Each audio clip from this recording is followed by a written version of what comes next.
बिस्मिल्लाहिर्रहमानिर्रहीम। अस्सलाम वालेकुम स्टूडेंट्स। आज हम कम्प्लेक्स एनालिसिस का टॉपिक एनालिटिक फंक्शन डिस्कस करने जा रहे हैं। ऐसा फंक्शन जो सिंगल वैल्यूड फंक्शन हो वो एनालिटिक फंक्शन कब बनता है, इसको ज़रा रीड कर लेते हैं। सबसे पहले हम analytic function at a point का कंसेप्ट समझते हैं, उसके बाद हम analytic function at a open set या इन एन ओपन सेट को डिस्कस करते हैं। अ function is analytic at a point, किसी भी पॉइंट के ऊपर फंक्शन एनालिटिक कब होता है? If it is differentiable everywhere in some neighbourhood of that point. अगर आप एक पॉइंट की बात करें, ये एक हमारे पास पॉइंट है जिसको बेशक जी नॉट का नाम दे लें, जी नॉट। इस पॉइंट पर फंक्शन एनालिटिक कब कहलाएगा? वो सिर्फ इस पॉइंट पर डिफरेंशिएबल ना हो, इसके इर्द गिर्द जो नेबरहुड पॉइंट्स हैं, जो इसके आसपास वाले नेबरहुड पॉइंट्स हैं, उन सभी पॉइंट्स पर भी डिफरेंशिएबल हो, तो तब हम कहेंगे कि function is analytic at z not.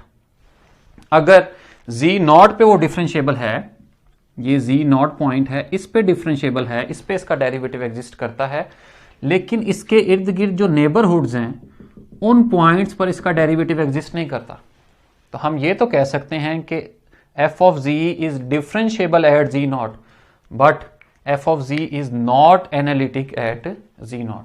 तो सिर्फ आपने डिफरेंशिएबिलिटी उस पॉइंट पर चेक नहीं करनी होती, उस पॉइंट के इर्द गिर्द जो नेबरहुड पॉइंट्स हैं उन पर भी चेक करनी होती है। तो जब एक पॉइंट और उसके इर्द गिर्द नेबरहुड पॉइंट्स पर भी फंक्शन डिफरेंशिएबल होगा, इसका मतलब है उस पॉइंट पर फंक्शन एनालिटिक है। डिफरेंशिएबिलिटी और एनालिटिक जो है वो दो अलग चीजें हैं। डिफरेंशिएबिलिटी क्या है कि किसी भी पॉइंट पर उसका डेरिवेटिव एग्जिस्ट करता है, वो डिफरेंशिएबिलिटी है। लेकिन एनालिटिक क्या है कि उस पॉइंट पर भी एग्जिस्ट करे डेरिवेटिव और उसके इर्द गिर्द कुछ नेबरहुड पॉइंट्स पर भी वो डेरिवेटिव एग्जिस्ट करे, तो उस फंक्शन को, उस जी नॉट पे एनालिटिक फंक्शन कहेंगे। अगर इस पॉइंट पर फंक्शन का डेरिवेटिव एग्जिस्ट नहीं कर रहा और आसपास के पॉइंट्स पर कर रहा है, तो फंक्शन जी नॉट पर एनालिटिक नहीं होगा। उस पॉइंट पर भी करना चाहिए और उसके इर्द गिर्द नेबरहुड पॉइंट्स पर भी फंक्शन का डेरिवेटिव एग्जिस्ट करना चाहिए। अगर इस पॉइंट पर डेरिवेटिव एग्जिस्ट कर रहा है और इर्द गिर्द के पॉइंट्स पर डेरिवेटिव एग्जिस्ट नहीं कर रहा, जैसे पहले बता चुका हूं, तो फंक्शन इस पर डिफरेंशिएबल तो होगा लेकिन इस पे एनालिटिक नहीं होगा। तो ये इसकी डेफिनेशन है। Function is analytic at a point if it is differentiable everywhere in some neighbourhood of that point. जिस पॉइंट पर आप चेक करना चाहते हैं एनालिटिक है या नहीं, उस पे और उसके इर्द गिर्द तमाम नेबरहुड्स पर जो फंक्शन है वो डेरिवेटिव उसका एग्जिस्ट करना चाहिए, तो तब उस पॉइंट पर फंक्शन एनालिटिक होगा और फंक्शन का सिंगल वैल्यूड फंक्शन होना जरूरी है। अब बात आती है कि इन एन ओपन सेट, किसी भी ओपन सेट पर फंक्शन एनालिटिक कब होगा। मान लें एक आपके पास जो ओपन सेट है वो है S, ये ओपन सेट है S, ये ओपन सेट है। अगर इसके सभी पॉइंट्स पर, जो इसके अंदर तमाम पॉइंट्स एग्जिस्ट कर रहे हैं, उन तमाम पॉइंट्स पर फंक्शन एनालिटिक है, उन तब सभी पॉइंट पर उसका डेरिवेटिव एग्जिस्ट कर रहा है। डेरिवेटिव एग्जिस्ट करने का मतलब है अगर इस पॉइंट पर डेरिवेटिव एग्जिस्ट कर रहा है और उसके आसपास वाले पॉइंट्स पर भी डेरिवेटिव एग्जिस्ट कर रहा है, तो उस पॉइंट पर वो एनालिटिक हुआ। इसी तरह हर पॉइंट, जो मर्जी आप इसके अंदर से पॉइंट उठाएं, उस पॉइंट पर डेरिवेटिव एग्जिस्ट कर रहा हो और उसके इर्द गिर्द तमाम पॉइंट्स पर एग्जिस्ट कर रहा हो, तो फंक्शन हर पॉइंट पर एनालिटिक होगा। अगर किसी एक सेट के हर पॉइंट पर फंक्शन एनालिटिक हो, तो इसका मतलब है उस होल सेट पर फंक्शन एनालिटिक है। यही है, function is analytic in an open set S if it has derivative eight every point of the open set S। तो अगर इसके किसी एक पॉइंट पर भी डेरिवेटिव एग्जिस्ट नहीं कर रहा, मिसाल के तौर पर इस पे कोई एक पॉइंट आ गया, ये इस पर डेरिवेटिव एग्जिस्ट नहीं कर रहा, इसका मतलब है कि एक ऐसा पॉइंट हमें मिल गया है इस सेट का जिस पर फंक्शन एनालिटिक नहीं होगा। जब कोई एक पॉइंट भी ऐसा मिल जाए किसी ओपन सेट में से जिस पर फंक्शन एनालिटिक ना हो, तो उस फंक्शन को हम ये नहीं कह सकते कि फंक्शन इज एनालिटिक एट या in an open set S. ये एस एक ओपन सेट है, तो सभी पॉइंट्स पर डेरिवेटिव एग्जिस्ट करना चाहिए। और दूसरे लफ्जों में अगर सभी पॉइंट्स पर डेरिवेटिव एग्जिस्ट करे तो हम ये भी कह सकते हैं कि हर पॉइंट पर फंक्शन एनालिटिक है। जब किसी एक पॉइंट पर कर रहा है और उसके आसपास वाले पे भी कर रहा है तो उस पॉइंट पर एनालिटिक हुआ। इस पॉइंट पर अगर फंक्शन का डेरिवेटिव एग्जिस्ट कर रहा है और इसके आसपास वालों पे भी कर रहा है तो फंक्शन इस पॉइंट पर एनालिटिक हुआ। तो हर पॉइंट पर डेरिवेटिव एग्जिस्ट करना चाहिए या हर पॉइंट एनालिटिक होना चाहिए, हर पॉइंट पर फंक्शन एनालिटिक होना चाहिए, तब हम कह सकते हैं कि फंक्शन उस ओपन सेट पर एनालिटिक है। अब बात ये आती है कि कोई अगर क्लोज्ड हम सेट लें तो क्या उस क्लोज सेट पर फंक्शन जो है वो एनालिटिक होगा या नहीं होगा, इसको चेक कर लेते हैं। अगर मैं यहाँ कोई एक क्लोज सेट ले लूँ, कोई एक क्लोज सेट ले लेता हूँ, फॉर एग्जाम्पल ये एक क्लोज सेट है जिसको मैं S1 का नाम दे लेता हूँ। इसके सभी पॉइंट्स पर अंदर जो है वो डेरिवेटिव एग्जिस्ट कर रहा है, सभी पॉइंट्स पर फंक्शन एनालिटिक है। एनालिटिक का क्या मतलब है कि एक पॉइंट लें, उस पर भी डेरिवेटिव एग्जिस्ट करें और उसके नेबरहुड पर भी डेरिवेटिव एग्जिस्ट करें तो फंक्शन एनालिटिक होगा। लेकिन जब ये क्लोज सेट की जो आपके पास बाउंड्री है इस पर कोई पॉइंट लें तो इसके कुछ नेबरहुड तो पॉइंट्स जो हैं वो इस सेट से बाहर निकल आएंगे, इस सेट से बाहर निकल आएंगे। इसका मतलब है कुछ आपको ऐसे नेबरहुड पॉइंट्स मिल गए हैं जिन पे फंक्शन का डेरिवेटिव एग्जिस्ट नहीं करेगा। फंक्शन का डेरिवेटिव एग्जिस्ट नहीं करेगा तो इसका मतलब है ये जो बाउंड्री पॉइंट्स होंगे इन पर फंक्शन एनालिटिक नहीं होगा। उन बाउंड्री पॉइंट्स पे तो डेरिवेटिव एग्जिस्ट कर रहा है लेकिन कुछ नेबरहुड जो पॉइंट्स हैं उससे बाहर उस पर फंक्शन का डेरिवेटिव एग्जिस्ट नहीं कर रहा, तो हम इस बाउंड्री पॉइंट पर कहेंगे फंक्शन का डेरिवेटिव या फंक्शन एनालिटिक नहीं है। अब क्लोज सेट पर भी फंक्शन एनालिटिक हो सकता है लेकिन शर्त यह है कि वो क्लोज्ड सेट किसी ओपन सेट का सबसेट हो, ओपन सेट का, ओपन सेट जिसकी बाउंड्री इन्वॉल्व नहीं है। जब बाउंड्री इन्वॉल्व नहीं है तो बाउंड्री पॉइंट भी नहीं लेंगे हम, बाउंड्री से अंदर अंदर हम चेक करेंगे और अंदर जो मर्जी पॉइंट उठा लें उस पर फंक्शन का डेरिवेटिव एग्जिस्ट करना चाहिए। ये S है तो S1 को सबसेट होना चाहिए S का। अब S एक ऐसा ओपन सेट है जो खुद जिस पर फंक्शन एनालिटिक है। Function is analytic in open set S। अगर ओपन सेट पर फंक्शन एनालिटिक है तो उस ओपन सेट के अंदर कोई भी क्लोज्ड सेट ले लें। ओपन सेट का मतलब है उस ओपन सेट के हर पॉइंट पर फंक्शन का डेरिवेटिव एग्जिस्ट करेगा, अंदर हर पॉइंट पर डेरिवेटिव एग्जिस्ट करेगा। तो अब आप बेशक इस क्लोज्ड सेट S1 का कोई भी बाउंड्री पे भी पॉइंट ले लें तो वो पॉइंट इस बाउंड्री से बाहर आएगा और बाहर वाला पॉइंट S के अंदर है, S का हर पॉइंट पर डेरिवेटिव एग्जिस्ट कर रहा है। तो इसका मतलब है S1 के हर पॉइंट पर बाउंड्री के अंदर और बाउंड्री के हर पॉइंट पर फंक्शन का डेरिवेटिव एग्जिस्ट करेगा तो वो एनालिटिक होगा। एक चीज दूसरी आगे है कि किसी भी प्लेन में if a function is analytic at every point in the complex plane. Complex plane क्या होता है? ये आपके पास है x और y एक्सिस, इसको हम कम्प्लेक्स प्लेन कहते हैं। ये x एक्सिस और ये y एक्सिस।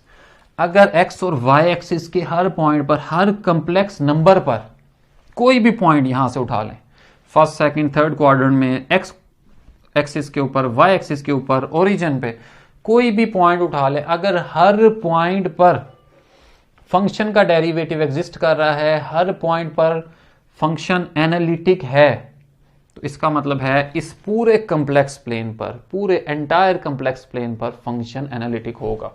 तो ऐसे फंक्शन को जो होल कम्प्लेक्स प्लेन पर एनालिटिक हो उसको हम कहते हैं एंटायर फंक्शन, एंटायर फंक्शन। और ये याद रखना है कि कोई भी ऐसा फंक्शन आपको मिल जाए जो कहीं पे अनडिफाइन ना हो रहा हो, उसका डेरिवेटिव हर पॉइंट पर एग्जिस्ट कर रहा हो, तो वो होल कम्प्लेक्स प्लेन पर एनालिटिक होगा और उसको हम एंटायर फंक्शन कहेंगे। जैसे पोलिनोमियल फंक्शन है, उसको आगे हम पढ़ लेते हैं। अब function is analytic in a domain D. अब हमने ये चेक करना है कि एनालिटिसिटी हम चेक कैसे करें। आपको याद होगा सीयर इक्वेशन की हमने सफिशिएंट कंडीशन पढ़ी थी कि partial derivative, first order partial derivative exist करने चाहिए, कंटिन्यूअस होने चाहिए और CR इक्वेशन सेटिस्फाई होने चाहिए। ये सफिशिएंट कंडीशन है। तो CR इक्वेशन एक इसमें एक ऐसी कंडीशन है जिसको अगर हम फुलफिल कर लें तो उसके बाद हम ये कह सकते हैं कि फंक्शन एनालिटिक हो भी सकता है और नहीं भी हो सकता। चांसेस हो जाते हैं कि वो हो जाए, नहीं भी हो सकता। जैसे आपके पास अगर कोई एक फंक्शन है f ऑफ z, इस पर CR इक्वेशन सेटिस्फाई हो रही है, CR इक्वेशन सेटिस्फाई हो रही है और इसके first order partial derivative partial u over x, partial u over partial y, partial v over partial x, partial v over partial y exist कर रहे हैं और कंटिन्यूअस भी हैं, तो हम कहेंगे कि फंक्शन जो है वो एनालिटिक है। तो अगर CR इक्वेशन ही सेटिस्फाई ना करे, इन तीनों कंडीशंस में से एक CR इक्वेशन है, CR इक्वेशन ही सेटिस्फाई ना करे तो हम ये कह देंगे कि वो फंक्शन एनालिटिक नहीं हो सकता। तो आम अल्फाज में हमने अगर किसी फंक्शन को एनालिटिक चेक करना हो तो सबसे पहले CR इक्वेशन निकाल लेंगे। CR इक्वेशन से हमें पता चल जाएगा, अगर तो वो सेटिस्फाई हो रही है तो उसके चांसेस हैं एनालिटिक होने के, कंफर्म नहीं है। उसके CR के साथ हमें दो कंडीशंस और भी चेक करनी पड़ती हैं, कंटिन्यूटी और existence of first order partial derivative. और अगर CR इक्वेशन ही सेटिस्फाई ना हो, इसका मतलब है कि वो फंक्शन एनालिटिक नहीं होगा, वो तो कंफर्म हो गया। तो अ function is analytic in a domain D, किसी डोमेन D में फंक्शन एनालिटिक हो सकता है इफ एंड ओनली इफ, सिर्फ और सिर्फ उस वक्त function has continuous partials that satisfy the CR equation for all points in D। अगर उसके first order partial derivative continuous हों और CR इक्वेशन को सेटिस्फाई करते हों, कंटिन्यूअस हों, एग्जिस्ट कर रहे हैं तो कंटिन्यूटी होगी और CR इक्वेशन को भी सेटिस्फाई कर रहे हों, तो सिर्फ हम CR इक्वेशन चेक कर लिया करेंगे। अगर ये CR इक्वेशन सेटिस्फाई नहीं होती तो इसका मतलब है वो फंक्शन एनालिटिक नहीं है। अगर CR इक्वेशन सेटिस्फाई हो जाए तो फिर हम चेक करेंगे कि क्या वो first order partial derivative continuous भी हैं, वो कंटिन्यूअस भी होंगे तो फंक्शन एनालिटिक होगा। एग्जांपल ले लेते हैं। ये एक पॉइंट लिखा हुआ है, every polynomial function is entire function. Example में फर्स्ट एग्जांपल एक लेता हूं, f of z is equal to 1 over z। अब z की जगह कौन सी वैल्यू को हम पुट करें कि ये फंक्शन अनडिफाइन हो जाए, इसका डेरिवेटिव अनडिफाइन हो जाए। इसका डेरिवेटिव आता क्या है, f प्राइम ऑफ z आ जाएगा -1 ओवर z स्क्वायर। तो जब भी आपके पास फ्रैक्शन की फॉर्म में आ जाए, डिनोमिनेटर में आपके पास कोई वेरिएबल हो तो उसको 0 के इक्वल रख के z की वैल्यू निकाल लिया करें। यहां से z इज इक्वल टू 0 है, इसका मतलब है z इज इक्वल टू 0 पर फंक्शन डिफाइन नहीं है, इसके अलावा तमाम पॉइंट्स पर डिफाइन है। तो ये function z is equal to 0 पर एनालिटिक नहीं होगा। f of z is analytic everywhere, analytic everywhere, हर जगह एनालिटिक हो सकता है except z is equal to 0, z is equal to 0 पर नहीं होगा। एक और एग्जांपल ले लेते हैं, f of z 1 over z minus 3। हमें चेक करना है कि कौन सा पॉइंट है जिस पर ये अनडिफाइन है। तो z माइनस 3 को 0 के इक्वल पुट किया, यहां से जो z की वैल्यू निकल आई 3 निकल आई। इसका मतलब है function f of z is analytic everywhere except z is equal to 3।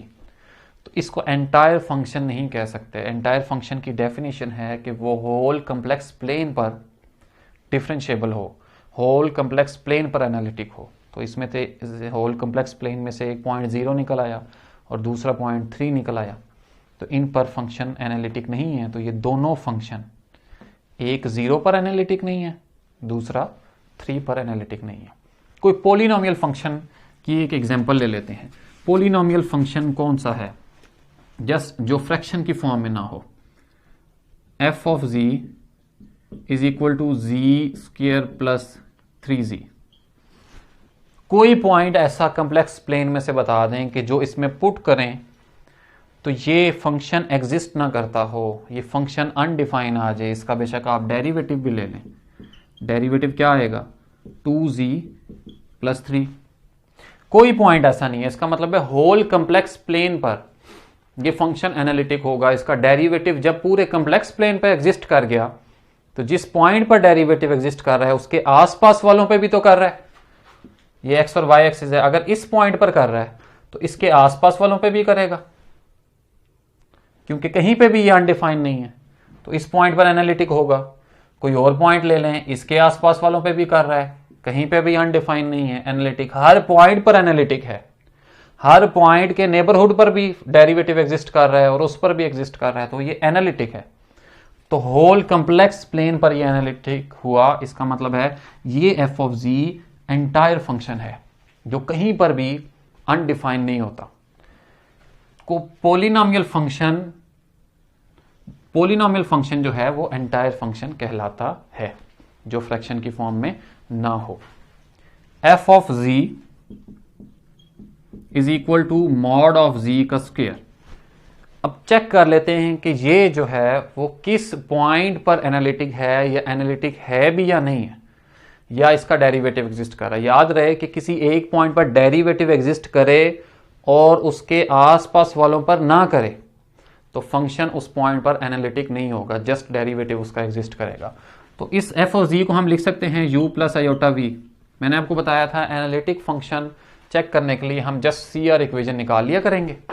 C R equation से हम पता चला लेंगे, अगर तो वो इक्वल आएगी तो इसका मतलब है शायद फंक्शन एनालिटिक हो, कंफर्म नहीं है।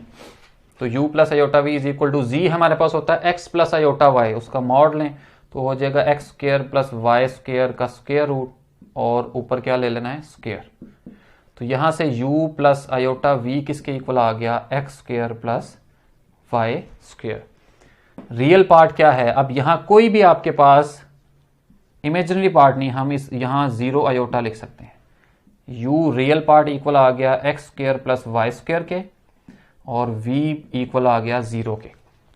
हमें सी आर इक्वेशन सेटिस्फाई करानी है तो हम partial u over partial x लेंगे, ये 2x है, partial u over partial y लेंगे, ये 2y है, partial v over partial x लेंगे, ये 0, और partial v over partial y लें तो ये भी किसके इक्वल है, 0 के इक्वल है। तो हमें पता है partial u over partial x partial v over partial y के इक्वल होना चाहिए, तो सी आर इक्वेशन सेटिस्फाई होती है। यहां लिख लेते हैं C R equation satisfied, C R equation satisfy if, ये सेटिस्फाई कब होती है, अगर u x v y के इक्वल हो और v x negative u y के इक्वल हो। तो v x u x की क्या वैल्यू है, 2x, v y की वैल्यू है 0, यहां से x 0 आ गया, और vx की क्या वैल्यू है, vx की हमारे पास वैल्यू है 0 is equal to minus uy की वैल्यू है 2y, यहां से y किसके इक्वल आ गया, 0। इसका मतलब है सिर्फ और सिर्फ तब सी आर इक्वेशन इस फंक्शन की सेटिस्फाई करेगी जब x इज इक्वल टू 0 और y इज इक्वल टू 0 हो। x इज इक्वल टू 0 और y इज इक्वल टू 0, इसका मतलब है z इक्वल होता है x प्लस आयोटा y के, z is equal to x की जगह 0 प्लस आयोटा। ओरिजिन पॉइंट पर इसका सी आर इक्वेशन एग्जिस्ट करती है, लेकिन हमें कंफर्म नहीं है अभी कि ये एनालिटिक है कि नहीं उस पर। अब ओरिजिन को हम देख लेते हैं, ओरिजिन क्या है, ये एक ओरिजिन पॉइंट है 0 0। सिर्फ इस पॉइंट पर फंक्शन की सी आर इक्वेशन है वो सेटिस्फाई होती है। इसका मतलब इस पूरे प्लेन पर और किसी पॉइंट पर, चाहे वो एक्स एक्सिस के ऊपर हो, चाहे वाई एक्सिस के ऊपर हो, या फिर इस किसी भी क्वाड्रेंट में से, चारों क्वाड्रेंट में से कोई भी पॉइंट हो, किसी भी पॉइंट पर एक्स एक्सिस, वाई एक्सिस और इन क्वाड्रेंट्स में से किसी भी पॉइंट पर फंक्शन की सी आर इक्वेशन सेटिस्फाई नहीं हो रही, सिर्फ ओरिजिन पे हो रही है। मान लो कि ओरिजिन पर जो है वो सी आर इक्वेशन जो सेटिस्फाई हो रही है और फंक्शन इस पर डिफरेंशिएबल भी है, मान लिया कि इस पॉइंट पर डिफरेंशिएबल है फंक्शन, लेकिन इसके इर्द गिर्द जो इसके नेबरहुड पॉइंट्स हैं उन पर तो फंक्शन डिफरेंशिएबल नहीं है, वहां कहीं पे भी सी आर इक्वेशन सेटिस्फाई नहीं हो रही। इसका मतलब है कि एफ ऑफ जी या f prime of z exist, derivative उसका एग्जिस्ट कर रहा है, exist at z is equal to 0, origin पर डेरिवेटिव एग्जिस्ट कर रहा है, बट नॉट इन नेबरहुड, ये जो नेबरहुड पॉइंट हैं जिसको शॉर्ट फॉर्म में मैंने लिखा है, इसके किसी भी नेबरहुड पर डेरिवेटिव एग्जिस्ट नहीं कर रहा। तो सिर्फ हम उस पॉइंट पर डिफरेंशिएबल चेक नहीं करते, उसके नेबरहुड पर भी चेक करते हैं। अगर उस पॉइंट और नेबरहुड दोनों पर फंक्शन डिफरेंशिएबल हो तो तब एनालिटिक होता है उस पॉइंट पर। अब ये इस पॉइंट पर तो डिफरेंशिएबल है, नेबरहुड पॉइंट्स पर नहीं है। इसका मतलब है जस्ट इसका डेरिवेटिव यहां एग्जिस्ट कर रहा है, ये एनालिटिक नहीं है। इन नेबरहुड मतलब नेबरहुड पर इसका डेरिवेटिव एग्जिस्ट नहीं कर रहा। So f of ji is not analytic everywhere, कहीं पर भी ये एनालिटिक नहीं है। और ऐसे फंक्शन को कहा जाता है नोवेयर एनालिटिक, जो कहीं पर भी एनालिटिक ना हो, किसी भी पॉइंट पर एनालिटिक ना हो, उसको कहते हैं नोवेयर एनालिटिक फंक्शन। तो ये f of z nowhere analytic function है। नेक्स्ट एग्जांपल है f of ji is equal to z conjugate. F of z u plus iota v, z का कॉन्जुगेट है x minus iota y. Real part इसमें से आ गया x के equal, imaginary part आ गया minus y के equal. u का x के रिस्पेक्ट से डेरिवेटिव 1, u का y के रिस्पेक्ट से डेरिवेटिव 0, v का x के रिस्पेक्ट से डेरिवेटिव 0 और v का y के रिस्पेक्ट से डेरिवेटिव -1। तो CR इक्वेशन सेटिस्फाई तब होती है जब u x v y के इक्वल हो। हम CR इक्वेशन मान लेते हैं कि सेटिस्फाई होगी। CR इक्वेशन सेटिस्फाई, कोई पॉइंट हम निकालना चाह रहे हैं कि जिस पर CR इक्वेशन सेटिस्फाई हो। जिस लास्ट एग्जांपल में हमने x और y की वैल्यू निकाल ली थी। Satisfies if ux is equal to vy and vx is equal to minus uy। तो ux की वैल्यू पुट करें 1 is equal to vy minus 1। तो इसका मतलब है यहां से तो x की और y की कोई वैल्यू नहीं निकली।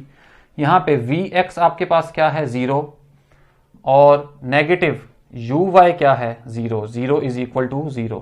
तो हमारे पास ऐसा कोई पॉइंट नहीं आया, x और y की ऐसी कोई वैल्यू नहीं आई जिस पर CR इक्वेशन सेटिस्फाई हो रही हो।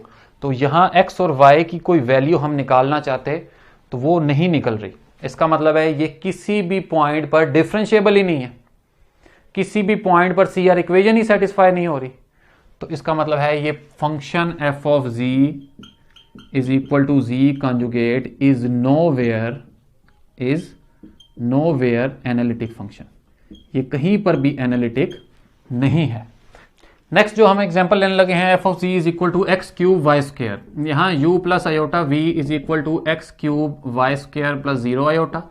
u की वैल्यू आ जाएगी एक्स क्यूब वाई स्क्र और v की वैल्यू आ जाएगी 0। u का x के रिस्पेक्ट से derivative 3x square y square, u का y के रिस्पेक्ट से derivative 2x cube y, v का x के रिस्पेक्ट से डेरिवेटिव 0 और v का y के रिस्पेक्ट से डेरिवेटिव 0। तो हम वो पॉइंट निकालना चाह रहे हैं जिस पर CR इक्वेशन सेटिस्फाई होगी। यहां लिख लेंगे CR equation satisfy if ux is equal to vy and y is equal to minus vx, uy is equal to minus vx या vx is equal to minus uy, एक ही बात है। तो ux की वैल्यू है 3x square y square is equal to 0, यहां से x square y square is equal to 0 आ गया। uy की जो वैल्यू है वो हमारे पास है 2x cube y is equal to minus 0, तो कोई चीज नहीं होती, सिर्फ 0, या फिर x cube y is equal to 0। अब अगर x 0 हो जाए तो तब भी CR इक्वेशन सेटिस्फाई हो रही है। x इज इक्वल टू 0 हो सकता है या फिर y 0 हो जाए और बोथ 0 हो जाएं, x और y दोनों 0 हो जाएं। सिर्फ x 0 हो और y 0 ना हो तो तब भी ये CR इक्वेशन सेटिस्फाई होती है। y 0 हो और x 0 ना हो तब भी ये 0 सेटिस्फाई होती है इक्वेशन, या फिर ये दोनों 0 हो। इसको जरा हम रिप्रेजेंट कर लेते हैं कि ये हमारे पास x और y एक्सिस है, ये x और y एक्सिस। x 0 होने का क्या मतलब है कि पॉइंट y एक्सिस के ऊपर है, यहां पे पॉइंट है, मतलब इन पॉइंट्स पर CR इक्वेशन सेटिस्फाई हो रही है, CR इक्वेशन सेटिस्फाई हो रही है। y 0 का क्या मतलब है, यहां पर x 0 हो जाएगा x y एक्सिस के ऊपर और एक्स एक्सिस के ऊपर y 0 हो जाएगा। यहां पर y 0 है, यहां पर y 0, या फिर दोनों 0, इसका मतलब है ये पॉइंट है ओरिजिन 0 0। मान लिया कि इन x एक्सिस के ऊपर, y एक्सिस के ऊपर और ओरिजिन पर सीयर इक्वेशन जो सेटिस्फाई हो रही है, फंक्शन डिफरेंशिएबल है, मान लिया। लेकिन इनके क्वाड्रेंट्स जो हैं 1 2 3 4, उनमें से कोई भी पॉइंट ले लें, वहां सीयर इक्वेशन सेटिस्फाई नहीं होगी। सेटिस्फाई ही तब भी होगी जब x 0 होगा, y 0 होगा, या दोनों 0 होंगे। मान लिया कि इस पॉइंट पर फंक्शन का डेरिवेटिव एग्जिस्ट करता है, लेकिन इसके नेबरहुड जो पॉइंट्स हैं, ये तो फर्स्ट क्वाड्रेंट और सेकंड क्वाड्रेंट में हैं, इन पर डेरिवेटिव एग्जिस्ट नहीं करता। ये सारे नेबरहुड पॉइंट हैं, ये सारे नेबरहुड पॉइंट हैं, इन पर डेरिवेटिव एग्जिस्ट नहीं करता। इसका मतलब है इस पॉइंट पर फंक्शन एनालिटिक नहीं है। कोई पॉइंट ले लें, यहां से पॉइंट ले लें, इनके जो नेबरहुड पॉइंट आएंगे वो फर्स्ट, सेकंड या थर्ड क्वाड्रेंट में होंगे। उन पॉइंट्स पर फंक्शन डिफरेंशिएबल ही नहीं है, सीयर इक्वेशन को सेटिस्फाई नहीं कर रहा। तो इसका मतलब है इस पॉइंट पर जो एक्स एक्सिस के ऊपर है, फंक्शन डिफरेंशिएबल तो है लेकिन एनालिटिक नहीं है। ओरिजिन में भी यही हाल है। अगर यहां आप इसके नेबरहुड पॉइंट्स बना लें तो इन नेबरहुड पॉइंट्स पर फंक्शन की सीयर इक्वेशन ही सेटिस्फाई नहीं होती। इसका मतलब है ओरिजिन पर फंक्शन डिफरेंशिएबल तो है लेकिन एनालिटिक नहीं है। तो हम ये कह सकते हैं कि f of z is differentiable on x axis, y axis और ओरिजिन। ओरिजिन x एक्सिस और y एक्सिस पर ये डिफरेंशिएबल है लेकिन एनालिटिक नहीं है, बट इज नॉट एनालिटिक। तो ये कहीं पर भी एनालिटिक नहीं है, इसको हम कहेंगे नोवेयर एनालिटिक फंक्शन। तो आपने डिफरेंशिएबिलिटी और एनालिटिक फंक्शन में जो है वो डिफरेंस को समझना है कि डिफरेंशिएबिलिटी सिर्फ एक पॉइंट पर चेक की जाती है कि उस पॉइंट पर डेरिवेटिव एग्जिस्ट कर रहा है या नहीं कर रहा। बस कर रहा है तो वो डिफरेंशिएबल होगा, उस पॉइंट पर नहीं कर रहा तो वो डिफरेंशिएबल नहीं होगा। लेकिन एनालिटिक की क्या बात है कि हमने सिर्फ उस पॉइंट पर चेक नहीं करनी डिफरेंशिएबिलिटी, उस पॉइंट के इर्द गिर्द नेबरहुड पर भी हमने चेक करनी है। अगर उस पॉइंट और उस पॉइंट के इर्द गिर्द नेबरहुड पर भी डिफरेंशिएबल हो फंक्शन, तो उस पॉइंट को हम कहेंगे, उस पॉइंट पर कहेंगे कि फंक्शन एनालिटिक है। तो ये अगर आपको डिफरेंस समझ आ गया, एनालिटिक फंक्शन जिसको होलोमॉर्फिक फंक्शन और रेगुलर फंक्शन भी कहा जाता है, ये समझ आ जाएगा। नेक्स्ट लेक्चर में इंशाल्लाह हम सिंगुलर पॉइंट की डिस्कशन करेंगे, लेकिन उससे पहले एनालिटिक फंक्शन समझना ज़रूरी है। अपना ख्याल रखिएगा, अपनी फीडबैक कमेंट बॉक्स में ज़रूर दीजिएगा। थैंक यू, अल्लाह हाफिज़।